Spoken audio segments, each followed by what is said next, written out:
Hello, friend. Welcome to Speech Goods, a podcast where we showcase awesome SLPs doing awesome traditional and non-traditional SLP things. Myself and the guests on the show are here to talk about the goods, the bads, and the untangled parts of ourselves and our SLP careers, and how, despite everyday life, have just done the dang thing, loving what we do. I'm your host, Danny Augustine. A few years ago, I went from burnt out, dissatisfied with my SLP job to dusting off my big girl pants and sprinkling some determination in my 20-cent coffee and starting my own debt-free private practice.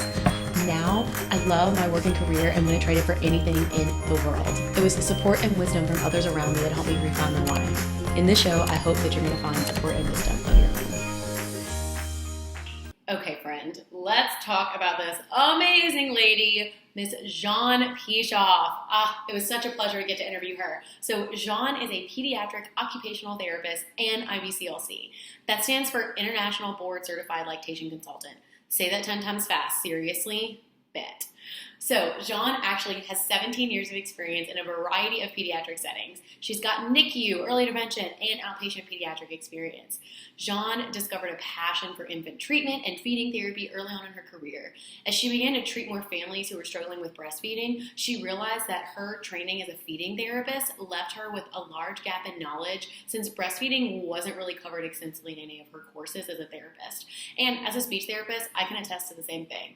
So for Jeanne, this understanding coupled with an experience struggling to breastfeed her own second child, it lit a fire in her to learn more about lactation in order to be able to provide comprehensive care to breastfeeding dyads. So first, she became a CLC, which stands for Certified Lactation Counselor, in 2018, and an IBCLC in 2020. She obtained this IBCLC after years of study and clinical practice. Jeanne opened her solo private practice, Flourish Pediatric Therapy and Lactation, in 2019, which is devoted largely to the niche practice area of infant feeding and feeding therapy and lactation support.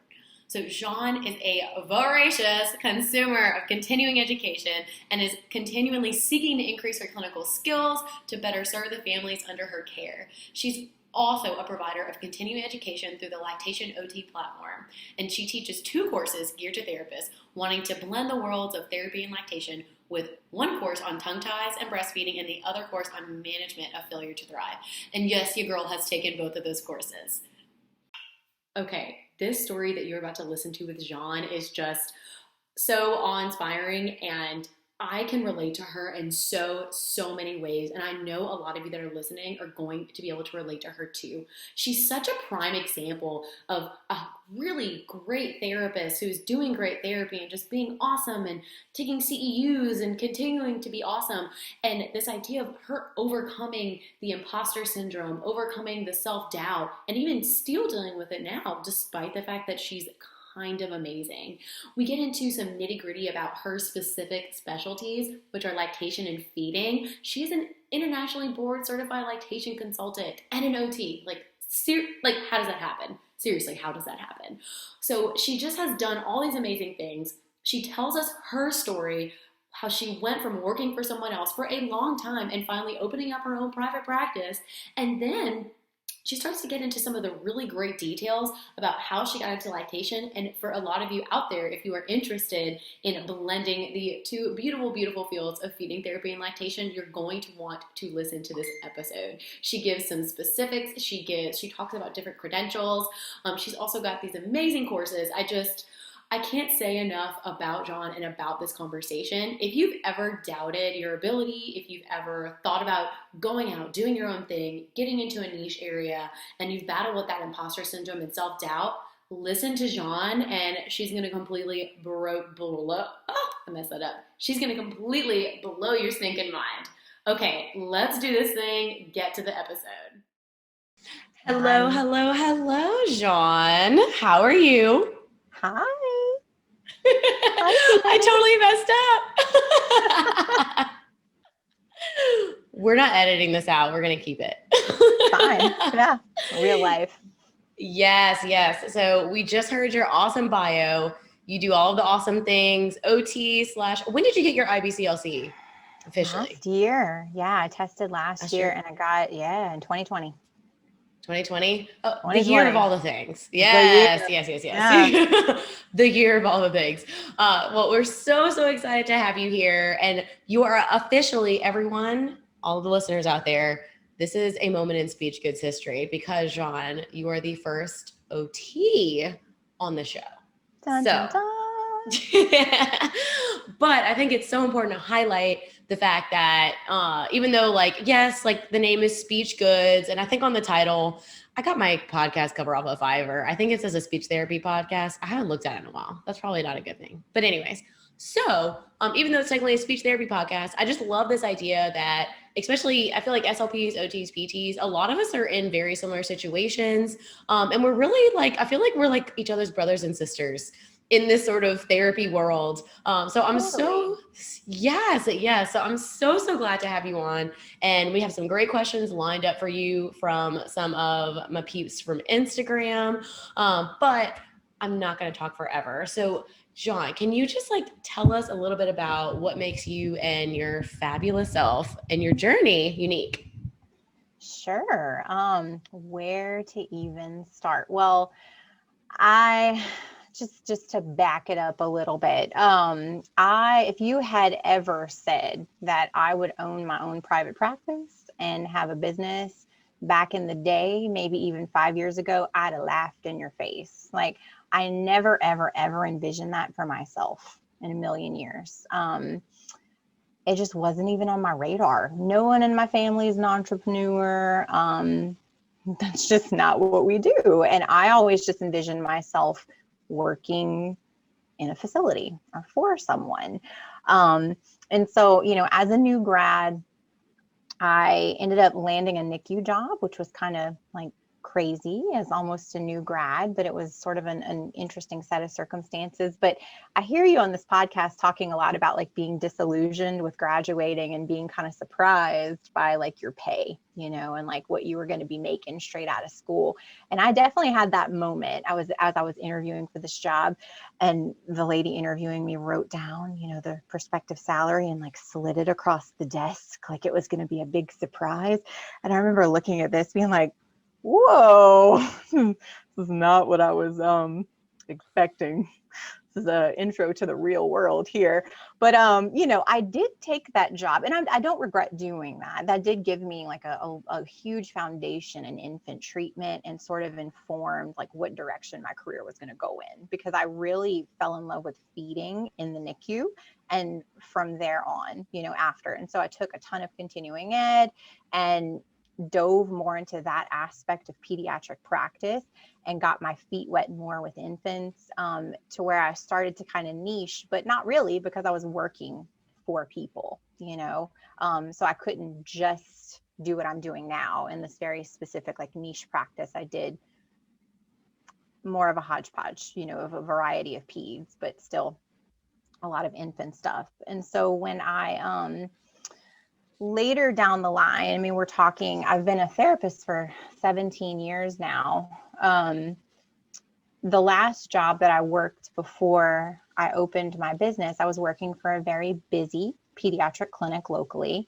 And when I interviewed, they asked me like, what were my interest areas? And I remember asking them like, do you have, many infants, early intervention clients here? And their clinic, that just wasn't really their thing. That's not what they did, but they said, well, if you want to build that aspect of things, we're certainly open to you doing that. And so that is what I did there. Like, I kind of got my feet wet with like that leadership aspect and taking the reins, and in the degree that I could, as not being an owner of that business, but just building that aspect of the caseload. And so I started to kind of develop a reputation in the community for working for babies and with feeding. And I was starting at that time to learn about tongue tie, lip tie, and all these other things that I'm so immersed in now. But I had a big personal experience when I had my second child, and that was about, 3 years into that position at that clinic. I got pregnant, had my second baby, and I had breastfed my first, and it was a great experience. I didn't have any problems. So I thought, I'm an infant feeding therapist and I've breastfed a kid before. surely there's nothing to be worried about and it's all going to be fine. And that was not what happened. My nipples were bleeding from day one. I had a really just a bad experience all around getting started. Long story short, not to go too deep into that, but I ended up seeing lactation in the hospital, getting told everything looks great, everything's fine, despite all the difficulties. We had a snip of his tongue tie with an ENT that didn't help us a whole lot. And I knew, because of, my experience and coursework and things, who to find in my area that could help me, that could do a complete release, and who could help me along so I could be successful. And that's what we did. And, the whole experience kind of made me mad. And I was like, I need to learn more about breastfeeding to help the families that I have encountered on this path that are in similar shoes. And I knew, as a therapist, I got no experience at all, no knowledge about breastfeeding in school. And, at that time in my career, I was getting more infant referrals with families who were breastfeeding and not knowing anything about lactation other than the experience I'd had with my first child to be able to guide them. So I remember sitting on the couch, after all of this had died down and we're kind of, breastfeeding successfully at this point. And I remember telling my husband, I was like, I think I might want to be a lactation consultant too. And I remember he looked at me like, what? Like, you're crazy. What are you talking about?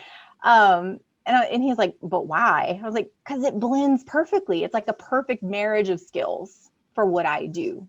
I love infant feeding and working with infant feeding, but as a therapist, I'm not taught about these things.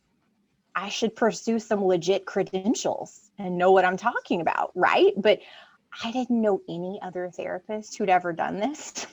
The Lactation OT didn't exist at that time. For those of you listening who don't know about that resource, that's a phenomenal resource put together by a group of OTs who, like me, who are interested in lactation and who have done this niche practice area. So that didn't exist though. So it's kind of flying solo. And so I decided though at that moment, I was going to go ahead and pursue some of those credentials to blend with my work as an OT. And that's what I did. I became a CLC. I started just by word of mouth. People started coming more readily until it got to the point where I felt like I was in charge of a clinic within a clinic almost at my old job. I kind of just felt almost outsiderish.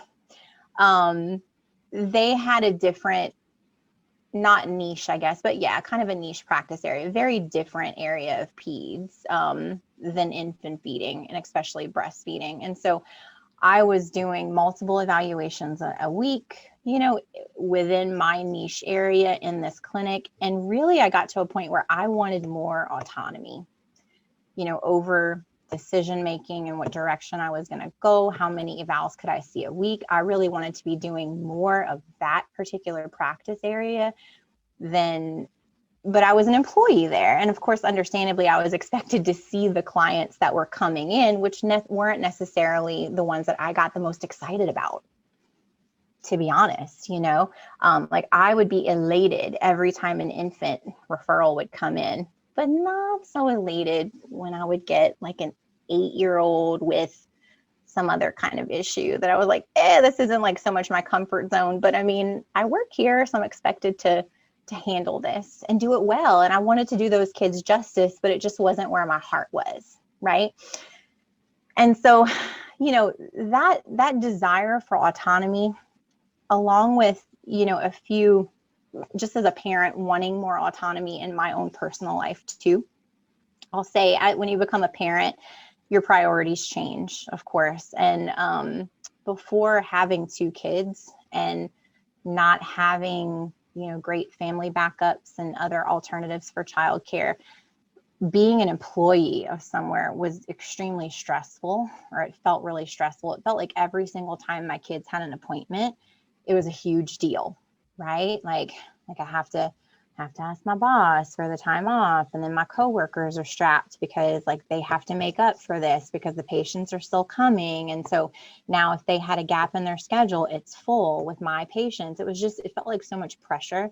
and so much stress, especially with my youngest had, his fair amount of illness, like a fair amount of illnesses and whatnot in the first couple of years. That tends to happen when you have kids in daycare. But I began wishing more and more that I could just call the shots and have flexibility of my schedule, but I still at that point was never not dreaming about opening my own practice until a friend of mine who is a speech therapist. I remember she called me one day, and I swear she's the catalyst. She's the one who planted the seeds. She was laying the groundwork to open her own private practice. But she said, she's like, I just want to keep it simple. And she's like, the more I'm learning, the more I realize this doesn't have to be this huge, complicated deal. It can be simple. I'm just going to do solo, like home visits. And she's like, I want to ask you though, why haven't you considered this? What's stopping you? I was like, I don't know. That just sounds very daunting. Like, I don't even know the first step. Like, I literally don't even know where to start. But that is what planted the seed for me. It is. And after that conversation with her, I started really thinking like, maybe I could have it all. Maybe I can make my own schedule, see the clients that I want to see on my own terms. But how do I get from point A to point B? And so I am not a risk-taking individual. And I had 2 kids to support, with a husband, of course, but 2 kids. It would not be a small thing for me to leave what I saw as a secure full-time job to take the leap to open private practice. So when you're anxious about something, it's often about the unknown. So I decided I just needed more information, and I needed to develop a more clear picture of what this was going to look like for me if I would ever make the leap. And I am so thankful that I had so many great friends and clinicians around me who were either actively in this process themselves, like the friend that planted the seed, or people around me like Ashley Perkins, who were kind of close to me, but Shout out Ashley. She's the best. I know. We love you, Ashley. Yeah. Who had done this and who could kind of guide me. Cause I remember in the beginning, in the early days, I would just open up like a file in my head, like, okay, insurance. Nope. Just want to close it. Like, I don't even want to think about this. It just seems too overwhelming and complicated. Can't go there. Just go to work, Jeanne. That's what you know how to do. Go to work.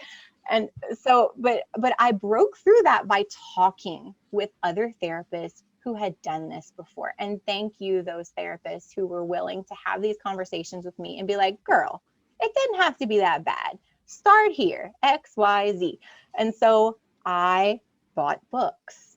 I listened to a million podcasts. And Danny, this podcast is going to change people's lives, like what you're doing, because I listened to similar podcasts like this while I was walking, while I was on my, my bike, while I was doing it all the time in my commute. I was just listening to these people's ideas and getting an idea so I could develop this more clear picture of what it might look like if I leapt into private practice.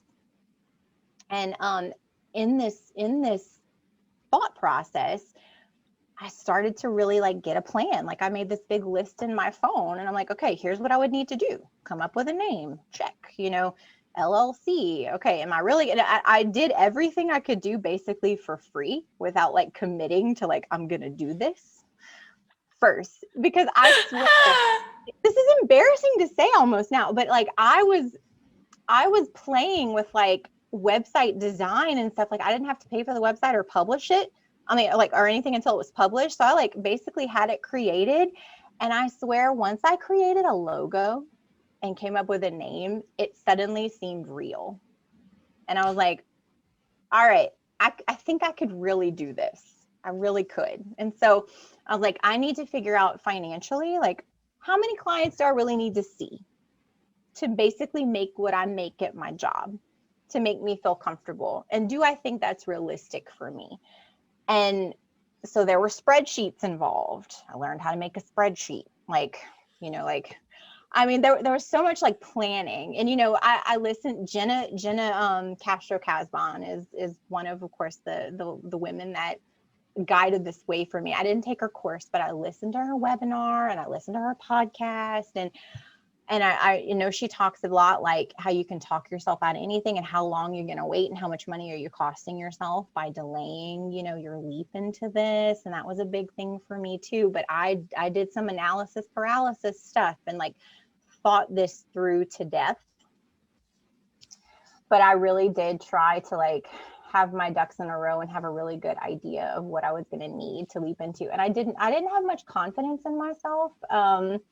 I definitely have huge imposter syndrome. I know that's another ongoing theme of your podcast, and I can talk about that all day too.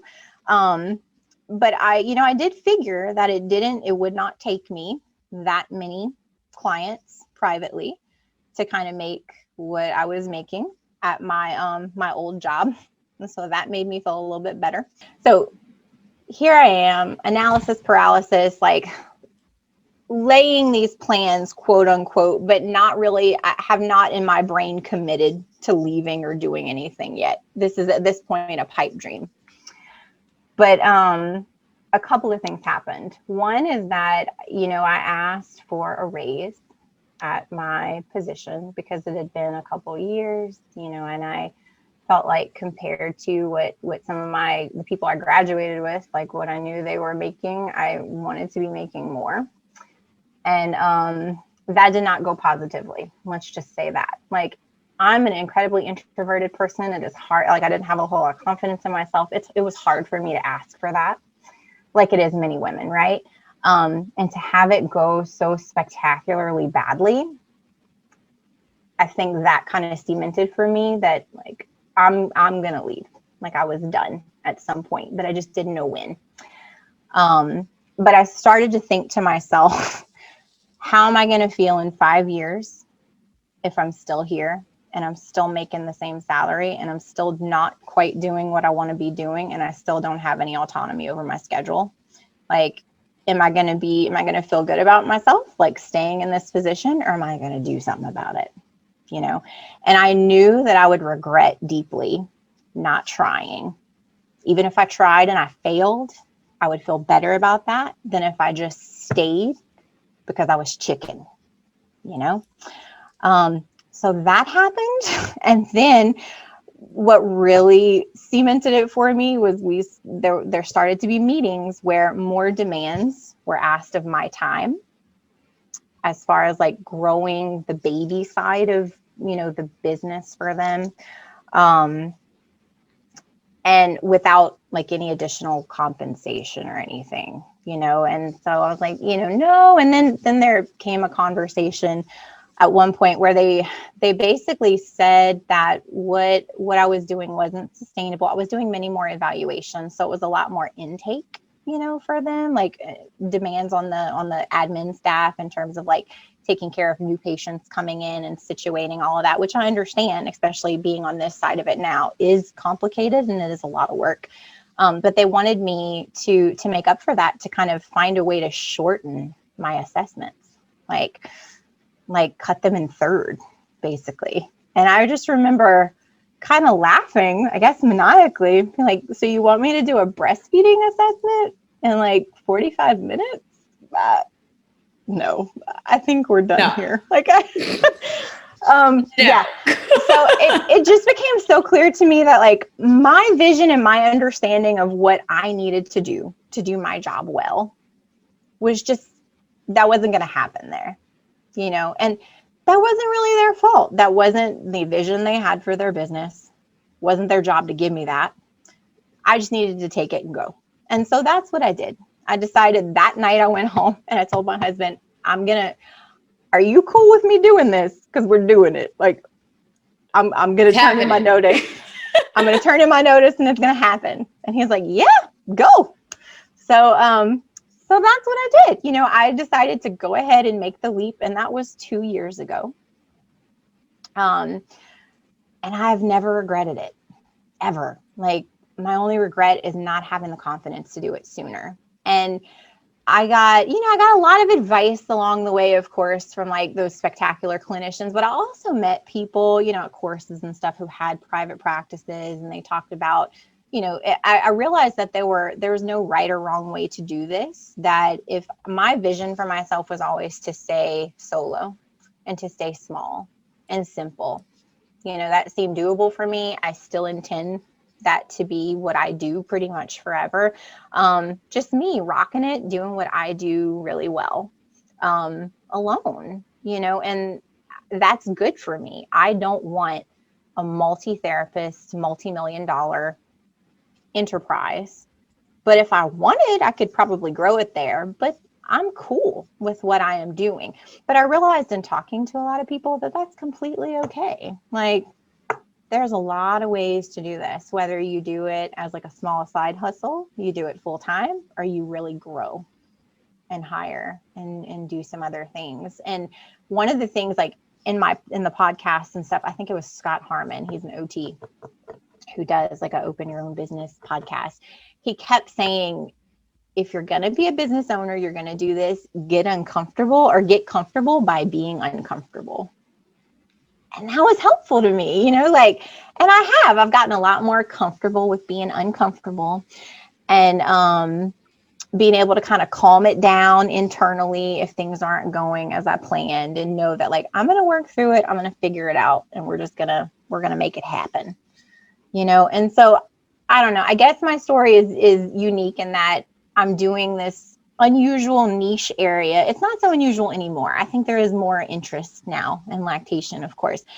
But I felt like at the time I was kind of pioneering it because I didn't have anyone around me to bounce off ideas. And so I was kind of talking to lactation consultants separately and learning about this completely new area.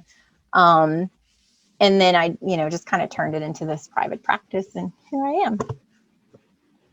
So that was a long-winded answer to that question, but no, that's what we want, Jeanne. That's what we want. Well, and I love what you said too, like, because Jenna says this a lot too about private practice. Like, you don't have to, private practice isn't like one, there's not one way to do it. Like, if you want the sensory gym and the OT, PT, SLP, you want the therapy room, like, you can have that, like, go for it. But that it doesn't have to be that. And I think a lot of people who are thinking about doing private practice feel like you have to go from zero to that. And it's like, well, first of all, whoever has that, they didn't start out with that. And also, you never, ever have to get there if you don't want to. That's it. I mean, I did hear that a lot in Jenna's podcast, and that made me feel better. And I have to say too, like, I realized in doing this, it's okay if your plan changes too, like, give yourself the freedom to do that. My original vision was only home visits because I felt like it was risky and it didn't seem tangible for me to like rent an office space for some reason. Like, but then I remember having this breakdown in my kitchen because, like, as I was doing, insurance research and stuff, I realized or learned that you have to have a brick and mortar to be in network with the insurance company that I was going to be in network with. And I'm like, okay, so like, I gotta go back to the spreadsheets and reconfigure some things and like wrap my brain around this.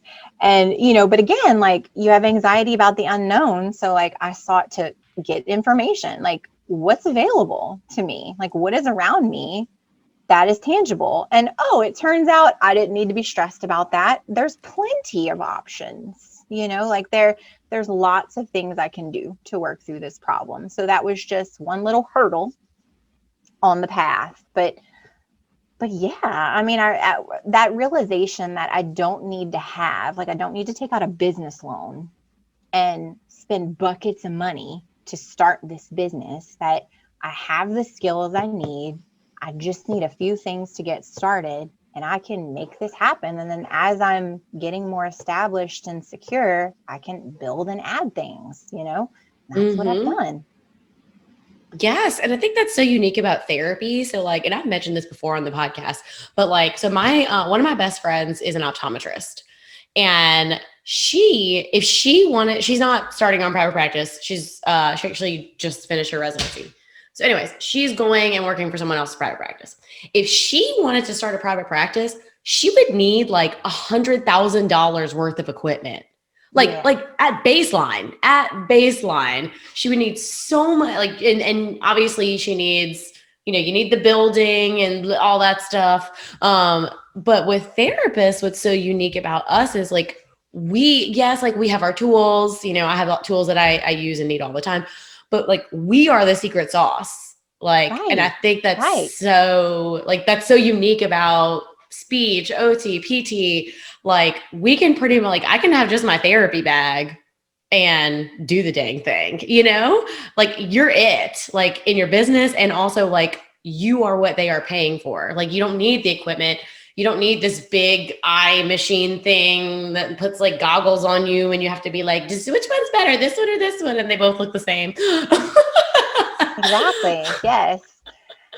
Yeah. And we also, as therapists, like I think you've mentioned in a previous podcast, like your friend got, like, it was part of her curriculum, some like coursework on how to open a business, because it's just assumed that that is what they're ultimately going to do. We therapists don't get that, it's all, but it's a great time to be alive, right? Like, there are so many resources out there. And that's another thing I did, I guess that's kind of unique, is because I was able to tap into resources based around that out of the lactation world and the therapy world. There are certainly people like Jenna who have, that angle of things, like open a private practice from a therapist standpoint, but that exists for lactation as well. Annie Frisbee and her, she has a toolkit basically for lactation consultants who are interested in opening a business and private practice, and like how to make that practice HIPAA compliant and secure. Her resources were phenomenal and just irreplaceable to me. They helped me to develop the framework, for my business. They were worth every penny I paid for them. I was willing to invest in learning from people who had already laid this groundwork, for people like myself. But like combining those two worlds and like putting my own therapy twist on it, like, it was helpful. But if I had not been involved in lactation, I'd have never heard about Annie Frisbee, Yeah. And then also understanding that like the lactation piece was newer to you. So like that's where like you need to put your, insofar as like investing in yourself and things like that. But another thing you highlighted is there's so much free information out there, y'all. Like I went through Jenna's program. It was absolutely amazing. She also puts out like a bunch of free stuff. Like, honestly, there's really, and I'm kind of like fussing at everybody right now. Like, this is like a Danny being a mama for a second. There's really like almost no excuse, because even if you're like, I can't spend a cent on a program or an intake form or whatever it is. Okay, fine. But there's so much free information out there. So much free. Like, this podcast is free. Yeah. Like, so much free information. And even if you're not in a position to make that leap, you can start thinking about it, because you have to have a plan, at least an idea of what you're going to do before you make a move. Another thing that I want to speak to as well is that, like, one of my paralyzing fears, of course, was that, like, I have the mortgage and I have 2 kids to support and all these things. And I was privileged to have, a husband with benefits and have that off of my plate. That was an advantage that I had that some other people do not have, that does hold them back. And I totally get that. But this notion of there being security, in employment, COVID changed everything for everybody, right? Like, I was never so grateful that I was in the position I was as a private practitioner than I was when COVID rolled up, because I could not help but think if I had still been employed at the same place, I would not have made it, either mentally, like sanity wise, trying to do what was happening there via telehealth, because what I did with telehealth was so tough, even though it lended itself well to telehealth. It's just a different type of mental exhaustion, right? But like, just the extra needs for me to be home with my family because of school being out and all of that, that was not a secure position. I wouldn't have had any security in that. I would have either possibly been let go because of my inability to commit to what they needed, or not making any money at all because I wouldn't have been able to do anything. I was in a far better position being on my own, being able to call the shots and flexing my schedule as I, needed it to fit my life at that time. So like, you might not be as secure in employment as you think you are. Nothing's ever permanent.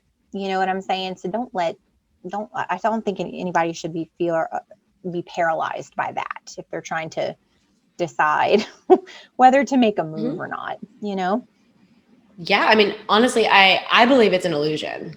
I think it's what we've been told is secure.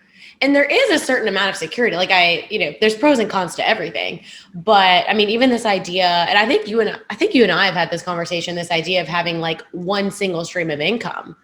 Like a lot of people that are that want to go the entrepreneur route, want to like open a business. And that sort of like, that's holding them back insofar as like, oh, well, it's so risky.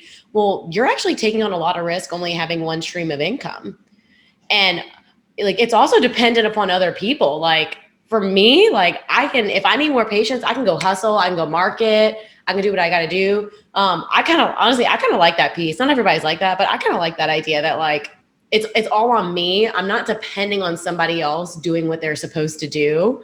I get it. I was never a fan of the group project in school, right? Like, right. I have some control freak tendencies. Like, I understand that about myself. So, the solo private practice thing works really well for me because like I call all the shots and I am in charge of all the things. And I know I can trust myself to do those things. Right. But no, actually I don't think we have talked, but I've heard this talked about multiple times on your podcast and other places, the idea of multiple streams of income.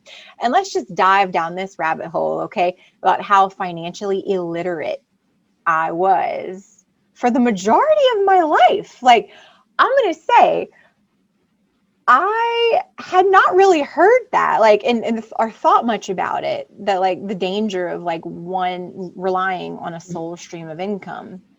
We don't talk about that as therapists. Like, no, we're like, no. Let me back it up even further into my childhood. I really try to be better about this with my own kids, but like, I feel like I was clueless about money and nobody really like sat me. Like I was in like college prep courses and learning like calculus and physics in high school where I should have been taking home ec and financial literacy stuff to have a clue about anything. I didn't have a checking account until I was in college. How? Like, seriously. And some of the decisions that, my husband and I are high school sweethearts and we're relatively smart people. I mean, they're smarter people than us, way smarter people. But there's some not as smart people too, right? We're in the middle. And our families, I don't feel like talked about this stuff with us. Like I had never heard about investing.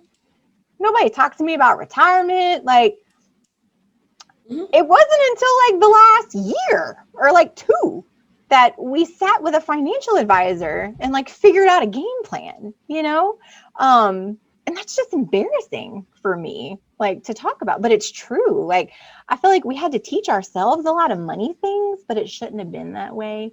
So I got to do better with my kids, but that's part of what was so scary about opening a private practice is like, I have to do this math and I ain't good at math, Danny. Like OT is for me because I'm not good at math.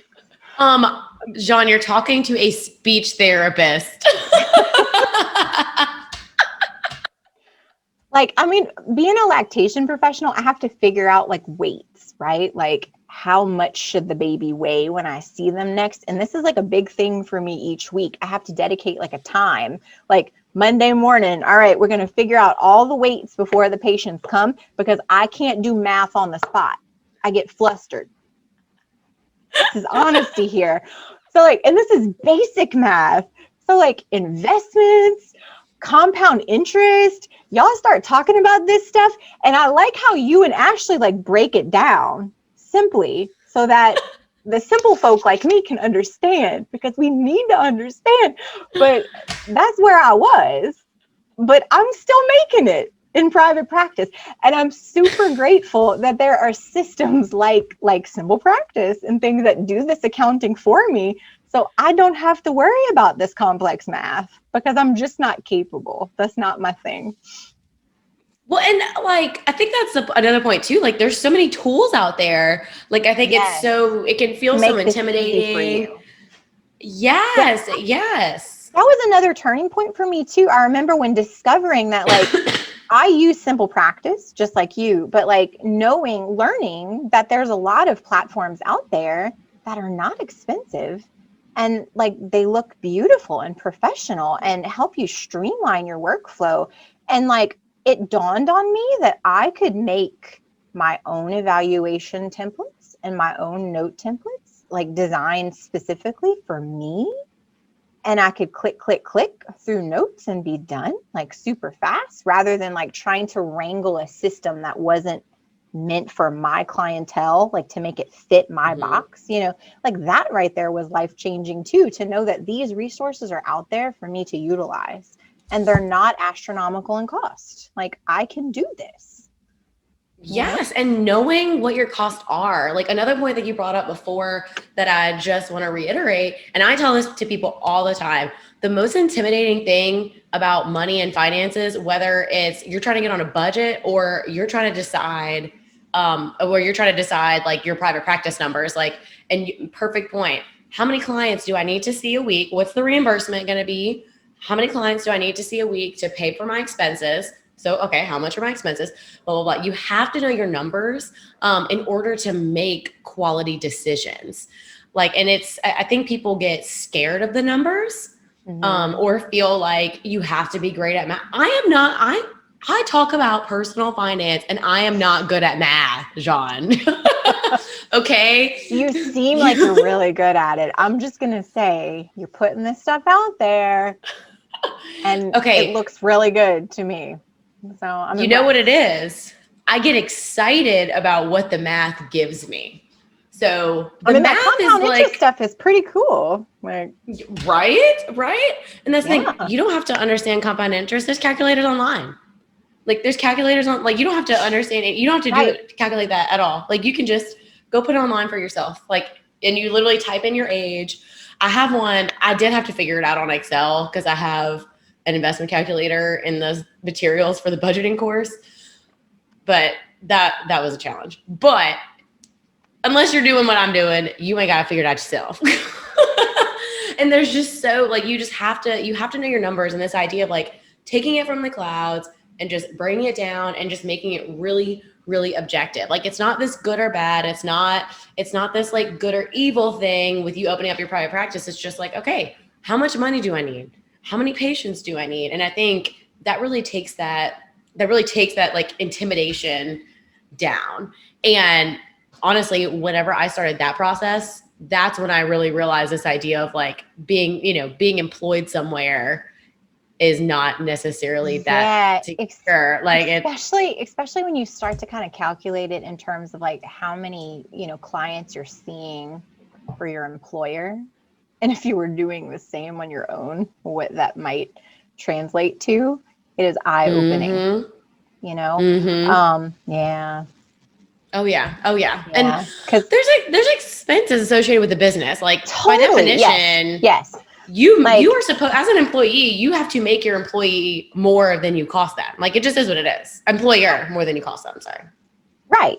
Absolutely. Like they can't pay you what they're getting for your services, like 100%. Like that's just not realistic. But when you're in private practice, another thing too is that like you're the beneficiary of all that hard work, all of it, especially if like you're solo, and you're not hiring and distributing and like, paying other people. So it does simplify your life a little bit and decrease the pressure to like have a huge caseload. Yeah, like I do not have, and I will say I've gotten busier just with like referrals coming in, but honestly, like I don't market.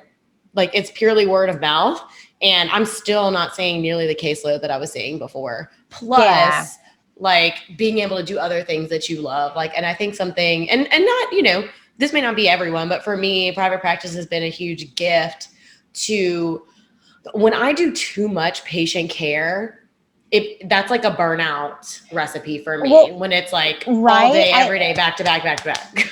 I feel like that's true of many therapists who are employed in like big, busy practices, you know, like, I mean, I feel like I see that constantly on social media, those conversations about like people like trying to compare notes about like, how many patients are you expected to see a day? And do you have dedicated paperwork time in your day, and et cetera, et cetera. And it is exhausting. I don't think many people can keep up the pace that is necessary to keep those clinics running for long term. I know I was certainly struggling, as a, you know, an older mom. I get like not old, but like I felt old at the end of some days, I'll tell you, like running around, you know, crazy. And I was just so mentally fried by the end of my day that it's like my kids were getting my fumes, and I hated that aspect of it too. And, you know, with combining lactation and therapy, I feel like it's a mentally exhausting workload, like my old job was too. But I love it. I'm more motivated by it. And I can also survive on a smaller caseload so that I'm not overwhelming myself during the day. And I'm structuring my day to the way that I work best. Like, I'm gonna tell you about my old brain. My brain is erased every night when I go to sleep. I don't remember clients from the previous day. It's bad. I don't know what's happened in my memory, if it was always this bad, if it's my kids, if it's my age, what's going on. But if my notes and my evals are not written the same day, I'm in trouble. So I structure my day so that like after after my evals, I got at least a half an hour block to get that out of my brain before it flees my brain, because it doesn't have long to live in there before it's gone, you know? But I have the freedom to do that. Whereas at my old job, I didn't. And that was often a huge stressor. Like I was like, you know, I would have an eval and then I'd have 3 clients after. And then like I'd go to sit when, you know, and eat lunch and type, and like I have a breath and I'm like, all right, hold on. I got to pull this out of my brain from 2 hours ago. And that feels like impossible. It was a level of exhausting that I just couldn't keep up. And so that was another huge benefit for me to, you know, take the leap, is not only being able to structure my paperwork the way that I needed it to flow and work best for me, but to structure my actual day so I could get stuff done, so I can leave work at work to the most degree that I can. You know, I don't take clinical stuff home, rarely ever. It usually ends up being admin stuff that's bleeding over, you know, like intakes and scheduling, but none of that's taking a whole lot of my mental energy or time in the way that it was before. Like, I mean, before, you know, at my old job, I would often have to sit down when I got home and like do notes and stuff left over because there wasn't time in the day. Like it wasn't carved out. Mm-hmm. You know? Yeah. Or like one thing that I don't know, this is just specific to clinics that I've been at, where it was like you were expected to do your note during the session. And I don't know how therapists do that. It's so hard for me to do that. Like now, you know, it's funny now that I have simple practice, exactly what you said. I have like, for my kids that come in for literacy, I have check boxes and I still have to type a few things, but it's like check, versus like having to create the full narrative. But I remember like at previous jobs, I was expected to do the note during the session, and OTs, y'all usually have 45 minute to hour long sessions, but SLPs, we're famous for those 30-minute sessions. Yeah. And I was, you know, expected to take the last 5 minutes of the session to write my note. But then like, you know, if the, you know, I can't ignore the kid for 5 minutes or like, or say it's a kid, like we've been really working on building rapport. I'm not going to ignore that child. Right. No, I get it. Yes. That was definitely the way things flowed at, you know, most outpatient clinics that I worked at. And, you know, they call it point of service documentation, right? Where you're doing the note in the session or in real time. Oh, that's a fancy term. Okay. Go Jeanne. Point of service documentation, the more you know. Yeah. But yeah, no, I think it totally depends on the clientele you're working with. Like, I know at the old clinic, I mean, I had 4 or 5-year-olds, 8-year-olds, like bouncing around in this big gym, like sometimes unsafe. And it just seemed impossible sometimes to get that done. It's either you ignored your kid and prayed something didn't happen, or you did like a half-assed job on your note, you know what I'm saying? But for me, like in my daily notes, I mostly do that though now, point of service documentation, but the infant stuff lends itself well to that because the parents are so hands-on that I can be like, there's a lot of times there's probably typos in my notes where I like partially type something I said. I should really proofread my notes. Probably that happens more than it probably should. Because like I'll go back and be like, oh, there was like a partial question that I asked the parent and I just typed it, but I was meaning to type something else. But I've totally done that. I've gotten a lot better at doing that as I've, gotten familiar with my own paperwork, right? But like where, I'll take the time while they're changing a diaper to like whip out part of the note or part of the eval. So that, for an evaluation, for example, by the time they're leaving, I really only have like the narrative summary to write and everything else is checked, so it doesn't take that much time, but it's only because I was able to create my own templates and paperwork that I can be that efficient. Exactly. And then I think it does lend well to like when I PRN with adults, I could always do my note during the session. And then yes, like if I do have an infant, and I'm very similar to you, and I mean, I've taken your courses or whatever on on Lactation OT, but like especially with the infants, like I'm very hands off. So, while mom's comforting or making sweet eyes at her little baby, that's my favorite part. When she's like, oh, this is so great. I'm like, I know it is. But you can take your time to write your note, or like, especially like I'll type up the home program. Like, and then one thing I'll do, like, I'll actually type it in a text message to the parent. Like there's no identifying information, but I'll do that. Danny, you need to harness the power of simple practice and creating the assessment and make yourself a home program template that you can click, boo, because that will change your life. Yeah. And then I can email it to them. I have a giant template where, it's got like sections and then like all of the individual recommendations that I've like really ever made, like, and I add to it constantly are there, like under the appropriate sections, like maybe oral motor or weight gain or supplementation, breastfeeding recommendations, nipple care. So I can check it. So like that is done before they're walking out of the door and I'm emailing it to them. Oh, that's so smart. Okay, if y'all are still listening, you're hearing some real brainstorming right now. So you make like an actual home program template. Okay. Yeah. Like if you use simple practice, like how you make an assessment, like you can create an assessment now. It's basically like a note. Right. But you can save it as a PDF and share it with your client securely. And it's very quick, because I used to do it in a Word document and like do a lot like copying and pasting or free typing, but that takes so much time. It does. Yeah. You're right. Like when I finally stopped doing, because that's what I'd always done, was like a free narrative. When I finally stopped doing, and this is just some nitty gritty tips for private practice owners out there, if you can design your own system, a click has saved me so much time. Like you're not having to organize. If I can make it a click box with a quick comment, that's what I'm going to do. And that's what I have. Yes. Oh, Danny's writing down the home I wrote down the home program thing. I love it. So, okay. I mean, because sometimes I'll do 8 evaluations a week. Like it's a lot of paperwork, you know what I'm saying? So like you gotta streamline it.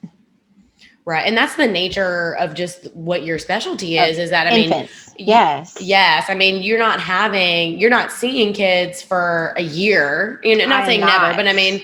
No, I mean, my average client is probably 3 or 4 visits. Like there are some that only come for the eval and we're like, we're done, like we're okay. Like you just touch base with me. And if problems are not resolved, and I'll schedule a text and check in on them like a week or 2 later.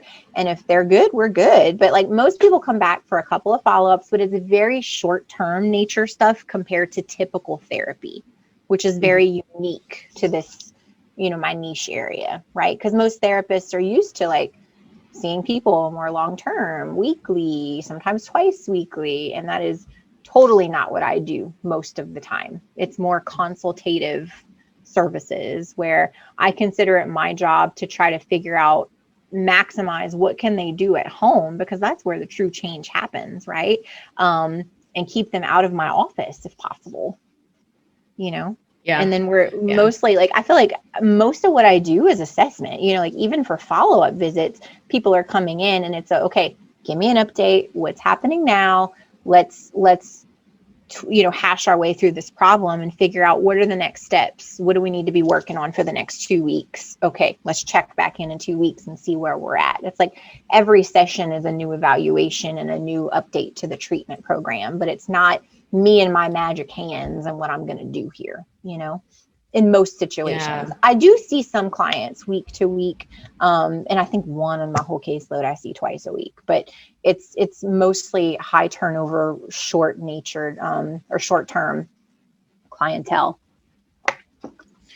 And I 100% agree with you about, like, obviously I don't only see infants, but when I'd say babies are probably about like 20% of my caseload that I have.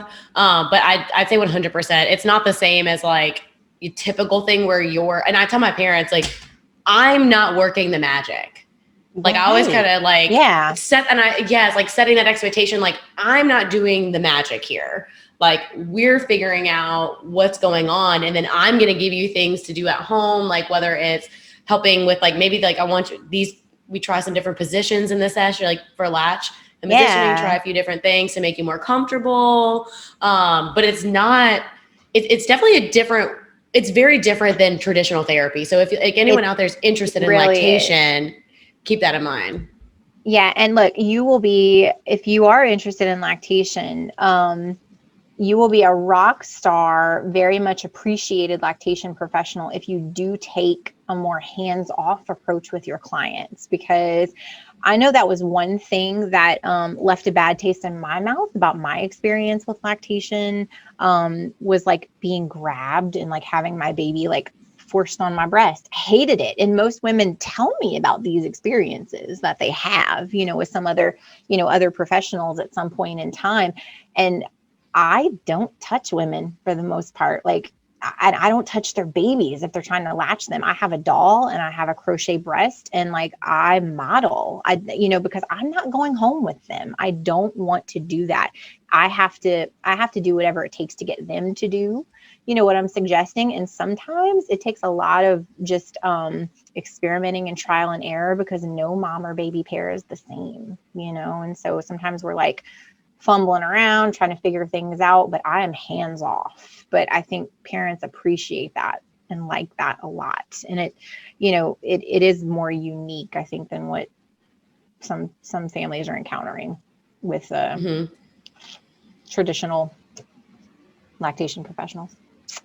Right. Or even honestly, like my babies that come to me for bottle feeding, like I'll try a few things like to see what I'm like. Obviously I watch them. I watch mom or dad, whoever feed, and I'll try a few things, but like, I'm really, aside from the oral exam where like I'm getting up in there, it's them feeding their baby. Yes. Like as much as I can. And that was something I remember taking in courses is there's never a session where the parent is not feeding the child ever. I might start out with it, or even like for my like older, my toddlers or whatever, you might start out showing them some things, but like for feeding or lactation, like the parent goes home with them. Like, and if the parent doesn't have it, it's not going to happen. And one thing I've learned too is that like, me and my imposter syndrome, there's many times where I'm like, what am I doing? Is it that hard? Is that complicated? Like, doesn't everybody know this? And then like something happens with a parent and I'm like, oh, this isn't so simple for like the rest of the world. Like I really need to let them do this. Cause like they're struggling with things that just come second nature to me. If I were feeding that baby, or doing something with that baby. And so that is something I definitely try to do as much as I can in my practice, is like hands off, parent do. I'm just the coach and the guide, I love how we're getting like, okay, listeners, before we recorded, I was like, yeah, we kind of like talk about some clinical stuff on here, but not so much. And then of course, like you could tell me and John are like super into these topics because we got into clinical topics. We got into clinical stuff. Yeah. Yes. But I think it's so important. And especially because you have such a unique role.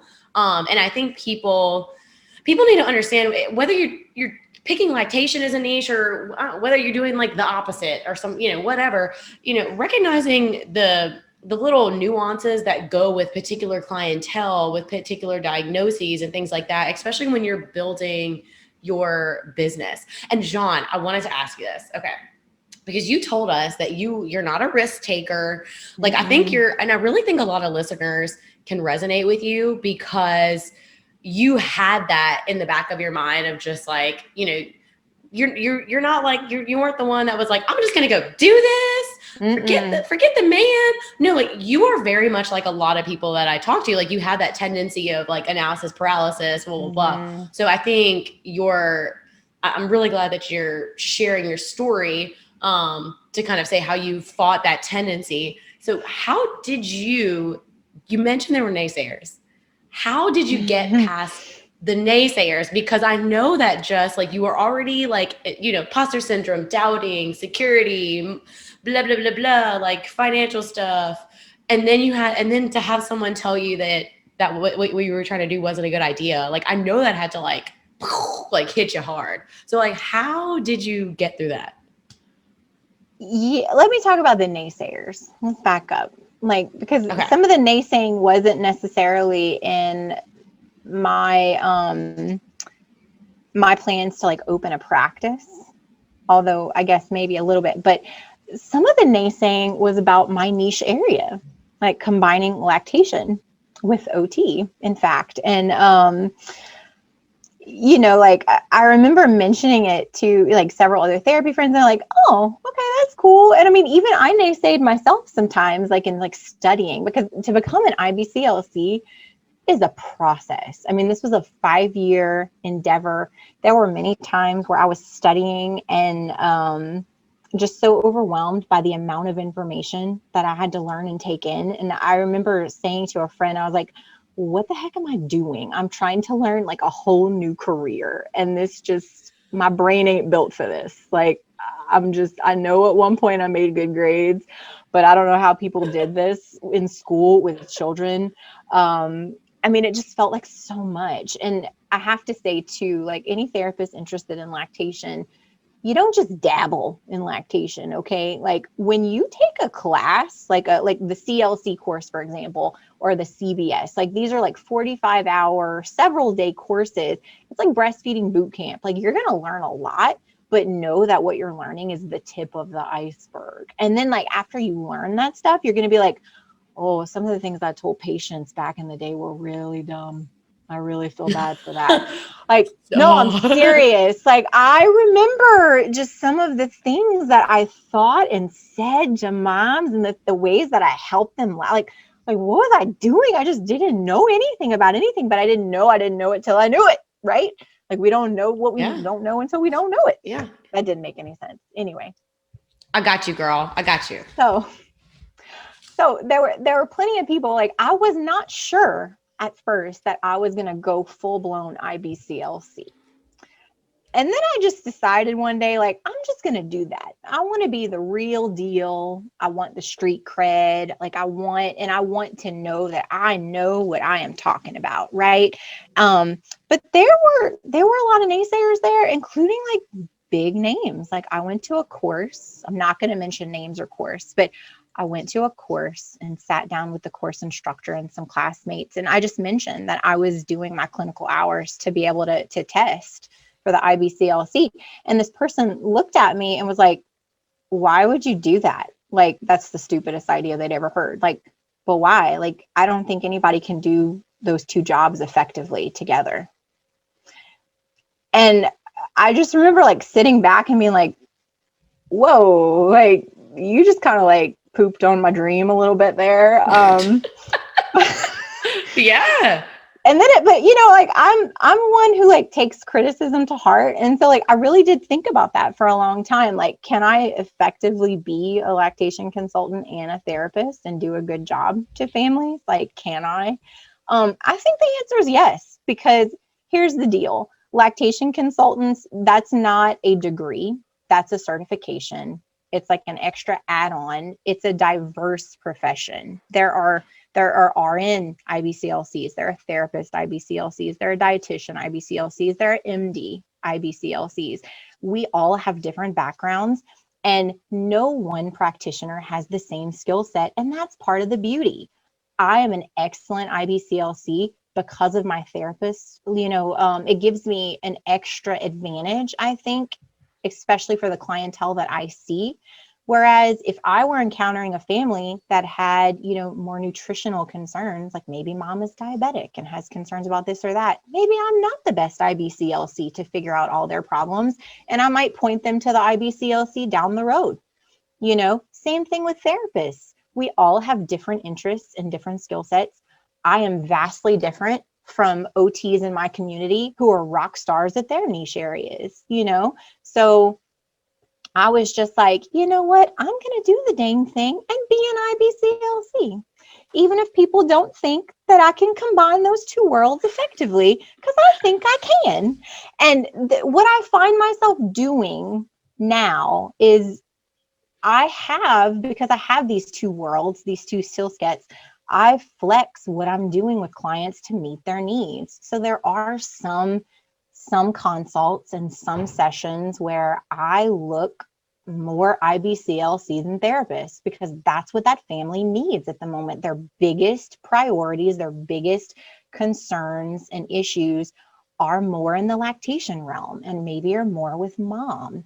Where there are other consults where they come to me for a breastfeeding issue, but there's a huge OT component to this. Maybe torticollis is the biggest thing that we're facing.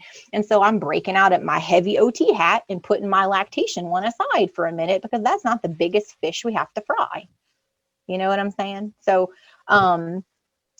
there was some naysaying as far as like the ability to combine those two worlds. I don't really think I'd have that same conversation today, though, because there clearly is interest in the therapy world in understanding more about lactation. I think because people understand they're missing the boat by not knowing anything about breastfeeding and mom, anything about mom issues, because this is a dyad, mom and baby. You cannot separate these entities. And as a therapist with no understanding of that, that element of the equation, you don't do your families justice. You cannot solve those problems unless you're really good at collaborating, with someone who does have that lactation knowledge. I mean, I think about the way I might have approached some of the problems that I see right now early in my career without any of this background. And like back then I was so honed in on like oral motor, like oral motor is all the things for feeding. Like that's my role as a therapist in this. Whereas now I realize it's so much more than that, especially with breastfeeding. There's so many more layers of this to consider. And that lactation credential, that background gives me that advantage to be able to have this very holistic approach. And then just realizing like the more knowledge you have, like, and I'm going to get, and we have some questions from some listeners or some people that ask some questions of you on Instagram. So we're going to get to those in a second. But I think there's like, you have to have enough humility to know what you know. Like, this is what I know, right? And enough humility. And you said it perfectly. And I've said this before, enough humility to know that like, I might not be the right therapist for this child. And if you have this like scarcity mindset of like, I just have to keep all the kids to myself and blah, blah, blah. Mm-hmm. I mean, collaboration, that's gonna show up. Not competition, right? Like, yes. There are people with needs everywhere. And I have COVID and opening my practice and like getting my feet wet in this has made me understand the abundance mindset, collaboration, not competition. There are plenty of babies out there struggling to feed. I don't need to see everyone. They're not all going to come to me. Many are going to find me. And I have people call me about like, wanting to see, maybe their older kid for feeding, or something else. And I turn people away, and I'm confident in comfortable doing that now, and be like, but I'll help you find a therapist that's right for you. But if I were fearful about not being able to make ends meet and like not having the caseload I needed, it might be tempting to hang on to like every single client that walks through the door, but I'm not really doing those people a good service, by doing that. You know what I'm saying? So like I readily refer people out if I get calls that, if I have questions when I get a referral, I'm like, I don't know, I need to talk to this person and see if like I'm the right fit for them. Yeah. And if you just like enter it with if you enter the situation with like, I'm here to serve you, whether it's through me providing therapy to your child or me referring you to somebody else, people can feel that on you. Like they say there's nothing stinkier than a desperate salesman type of thing. Like if people, and Yeah. I think, and I think we don't give parents enough credit. Like I think parents, they smell the stinky salesman. They know. Yeah. See, I'm not a parent, but like you're a mom. Oh, no. Yeah. Oh no. You have a radar for who's got your kids' best interests in heart, and oh yeah. Mm-hmm. Oh yeah. Yeah. Mm-hmm. Oh yes. There's times where like I had one mama, we were talking like, I don't think that this child needs to come back and see me for the start of the school year. I think they need a break. I think she needs a break. Like in that we had that conversation. But okay. Jeanne, I'm gonna keep me on track. Okay. A couple questions from people on Instagram. Okay. It says, let's see, where should someone new start off? Shadowing, continuing ed courses, real world experiences. I'm assuming with the lactation piece. Okay. Yeah. So if you're wanting to get into the lactation piece, where do you start? I think that coursework and getting some legit credentials is a great place to start. You can certainly shadow if you have someone in your community, if you go and take a look at, what they're doing and how they're combining, that's fine. And that's a good place to start, but you need a foundation and you need an understanding of how the heck lactation works to be able to understand what you're seeing, So I think it's great for anyone who's truly interested in lactation to get some good lactation background. And you don't have to be an IBCLC. You don't have to go that far if you don't want. I don't know if people are interested in knowing the differences between all those credentials, but I'm going to go into it briefly. But CLC. No, please do. Do. Because I think there's this issue, and like I am a CBS, and when people ask me, oh, how did you become a lactation consultant? I am very clear to say, like, I am not a lactation consultant. Yeah, I refer to lactation consultants all the time. that is very taboo in the lactation world, is to call yourself a lactation consultant if you are not an IBCLC. But technically, anyone off the street, even if they don't have any kind of credential, can call themselves a lactation consultant. It's not like a trademark term, but it's kind of understood out there that the lactation consultant is the IBCLC, and that, if you have a lesser credential, you're kind of misrepresenting yourself if you refer to yourself as a lactation consultant. But many of the lay public still do that, and they don't know the differences between the credentials. Okay, so there's several credentials: certified lactation counselor, or CLC, certified breastfeeding specialist, or CBS, and I believe there's one called a certified lactation educator, or the CLE. These are all courses basically and certifications that are put on by different entities, like the Healthy Children Project. That the CLC is theirs, Lactation Education Resources, the CBS credential is theirs. Most of them are like 45 hours of coursework. So if you go in person, it ends up being like a 5-day course. But you can do some of them online. Like that's probably how you did yours, Danny, is that the CBS was online. And so you're taking these online coursework on the foundations of lactation. How does milk supply work? Like what can you expect with like in the newborn phase? Like how is milk supply maintained? What things impact milk supply? Like all the all the basic knowledge, largely on mom's end, you're going to get about lactation. And then for most of these credentials, you pass an exam, like you have to take like a written exam or test, and then voila, you are credentialed, you know. Whereas the IBCLC, that stands for International Board Certified Lactation Consultant, it's a more in-depth process. It's double the education requirement. So you have to have at least 90 hours of lactation specific coursework. You can have more. Many of us have more, but 90 hours. So, you know, the CBS or the CLC would only fulfill half of that. You would need to do, you know, an additional 45 hours to meet the requirement, the education requirement.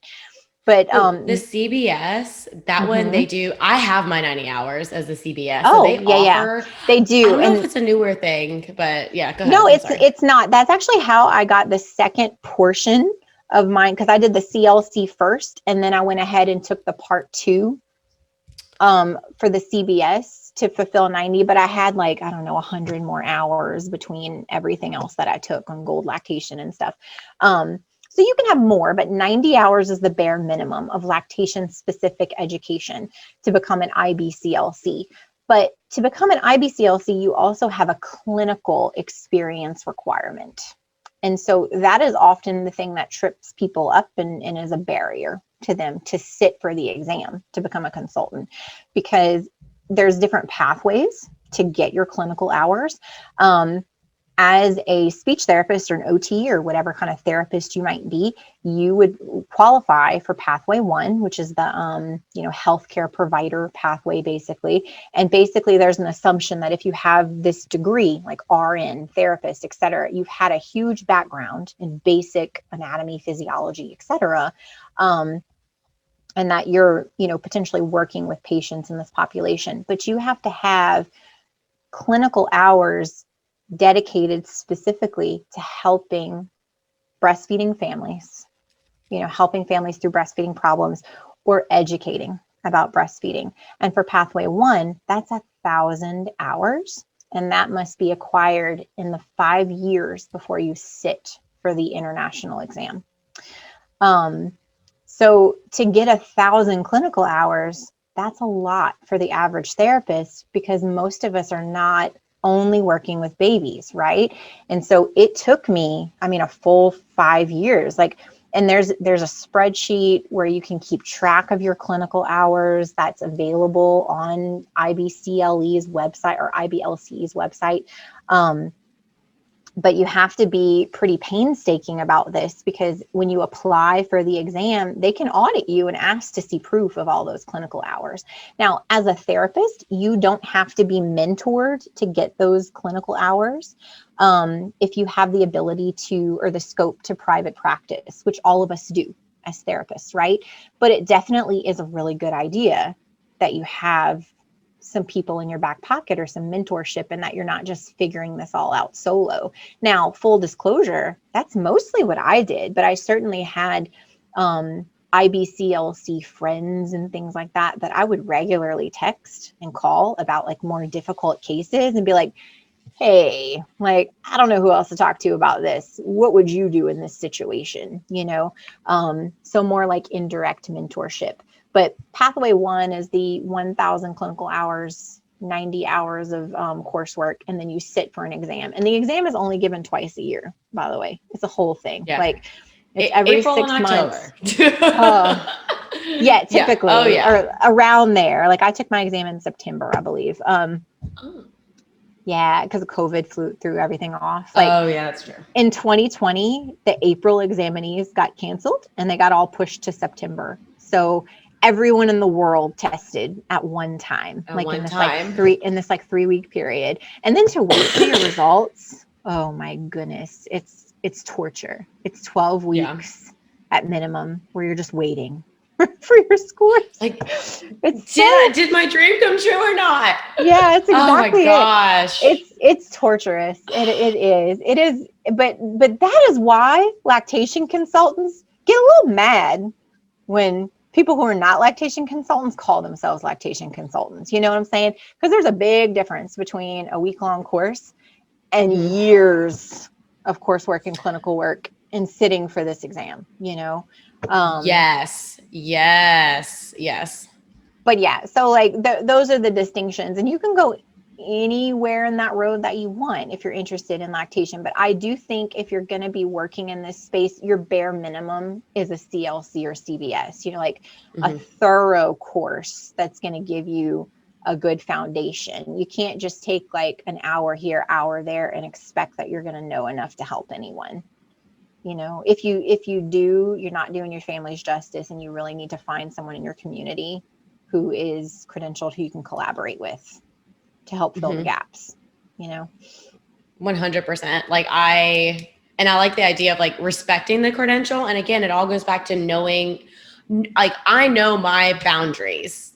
Like if it's the babies I get, it's all tongue ties or some sort of like suspected tongue tie, but like it's, like if I ever kind of base stuff. Yeah. Yes, like there's not a whole ton going on with mom. I still need to know about mom, protecting mom's supply, but it's not the I as of right now, like I would probably, like if I started seeing a lot of things going on with mom, those are the ones that I refer out. If that makes sense. Like I still, people ask me, are you going to go for IBCLC? I was like, I'm documenting my hours. I'm just not sure right now with all the things going on in life. But I think that's really important to, even if you do decide to go get, and this is someone, I'm not an IBCLC, but for your patient's sake, I know when a case is over my head or when it gets to a point that it's over my head, and I'll tell them like, I will focus on baby because that, and That's then your comfort zone.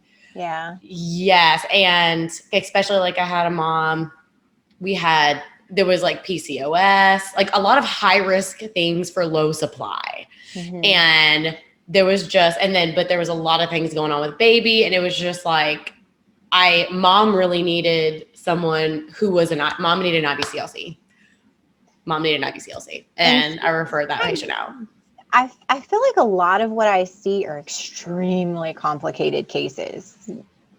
I don't know why. They just flock to me, right? Like they're just drawn to me like moths to a flame. But it does become very overwhelming sometimes to have both of these hats to decide in that moment, like what's the priority? Because there's a lot going on with baby and there's a lot going on with mom, you know?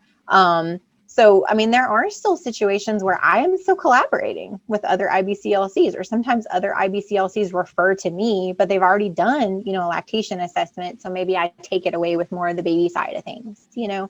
There's a lot of ways to do this, but I do think like for people interested, their first step is actually taking coursework, you know, and getting a legit credential, having a foundation.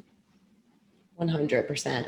I love it. Well, honestly, Jeanne, so there was like a couple more questions, but in that fabulous explanation, you answered the other questions. Oh, good. Yeah, you did. So I want to, okay, Jeanne, I'm not going to take up all of your time. This was so much fun. I love that we got into like some nitty gritty about like, we actually got into like some clinical topics, nitty gritty about lactation, and just all of the fun things. So tell us where can people find you? If they want to find you, if they want to find your courses or learn from you, where can they come and get you?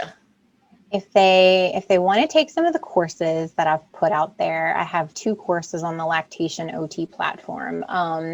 One of them is on tongue tie and breastfeeding, and it's designed for therapists who don't have a huge foundation in lactation. There's a lot of lactation information in it, which is kind of why I made it. There's a lot out there on tongue tie, not so much geared to therapists who don't have a huge lactation background, right? And so that course is meant to kind of fill some of those gaps. And I have also another one on failure to thrive and management of poor weight gain in breast and bottle feeding babies. And that's on there. That came out this year. It's relatively new. And it's kind of a like learn by case studies type of course where there's about 1,000,001 case studies in there illustrating different causes of failure to thrive and how you might treat that using these two hats as a therapist and a lactation professional. So that's available on the Lactation OT platform. They have a website and a Facebook group and page. But I also, my practice has a website. Flourish Pediatric Therapy and Lactation is the practice name, and it's www.flourishptl.com. So yeah, and I can be contacted from there if anyone needs anything. Love it, love it. And I've taken both of Jeanne's courses. Yes, I've taken both of Jeanne. I have an addiction. Like, it's a problem for real. Oh yeah, it's so bad. Like, I just signed up for Wolf and Glass. The Wolf and Glass class in October. Yeah, you're gonna love that course. It's phenomenal. That's what I kept hearing. I wish that course had been out when I was a younger therapist. Like, I remember taking it and I was like, this is so validating. I know so much of this stuff, but I'm still learning new things. So yeah, it's really great. You're going to enjoy it. Okay, and I'll have to, everybody, all the stuff we talked about, it's going to be linked in the show notes. So you don't have to write all of it down. It's going to be in the show notes. And another shout out to Jeanne. I took both of those courses on Lactation OT. Super, super thorough. I absolutely love them. And again, it's all online, so you can take it at your pace and all the fabulous things. So before I finally release you, Jeanne, do you have any last things that you want to say or declare for all of the Speech Goods listeners out there? Go do the dang thing. And yes. Yes. It's becoming a thing. I love it. Don't let imposter syndrome paralyze you and destroy your confidence in your ability to rock whatever you're doing. And if you have a weird niche area, even if you don't know any other therapists doing it, that's okay. Trust that you can combine these worlds and go in any direction you want to go. You can pioneer it, baby, you know? Yep. We call that a hole in the market that you can fill. That's what we call that. Yeah. Look at those needs, man. Yes. Yes. Well, Jeanne, thank you so much for coming on. This was super, super awesome. And I hope you have a fabulous rest of your day. And I'm going to stop fangirling. Thanks. Thanks for having me. All right. Bye.